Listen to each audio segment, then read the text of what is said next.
Hello everyone, this is Breanna Rutter, author of the book The Natural Hair Bible and founder of howtoblackhair.breannarutter. And for these special videos, I love to answer all of the questions you all send me via email. So if you have any additional questions that you would like for me to answer, be sure to check out the description box below for more information. So without further ado, we're going to get right into it.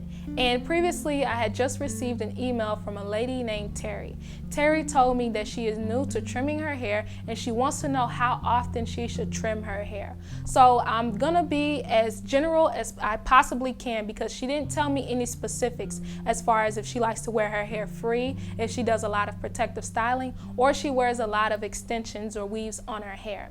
So my first piece of advice is gonna generally apply to all those categories is that you want to trim your hair at least every 3 to 4 months. This is not the golden fit all standard. This is typically speaking for different people who hair fits into different types of situations. So if you like to wear your ends really free, say for instance you do wash and goes, you like to wear weave styles, or you're always wearing your hair twisted, if you're not sure how often to trim, stick with about every 3 to 4 months. This time frame will make sure to keep damaged hair at bay even if you're not trimming all of your damaged hair.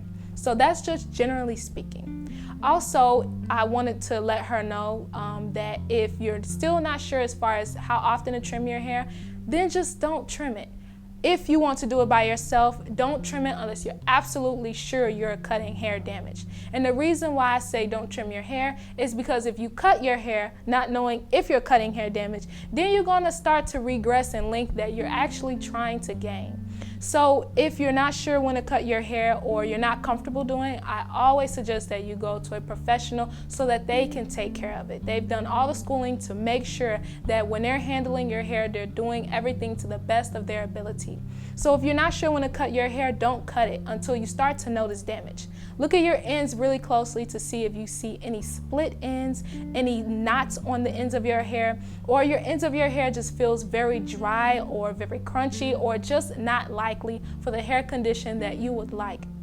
And as far as it goes with trimming your hair, some people like to do so on wet hair, some people like to do so on dry hair, and it's up to your preference. If you always like to wear your hair straightened out, then I suggest that you trim your damaged hair on dry hair so that you can realistically see how your hair will look and the shape it will be when you wear your hair straightened out. If you like to wear your hair curly, then I suggest that you cut it on wet hair. And this all goes to preference because I know some of you may experience a lot of shrinkage while your hair is wet, and then when you like to wear it dry, you notice it's so uneven. So you should cut your hair when it's dry.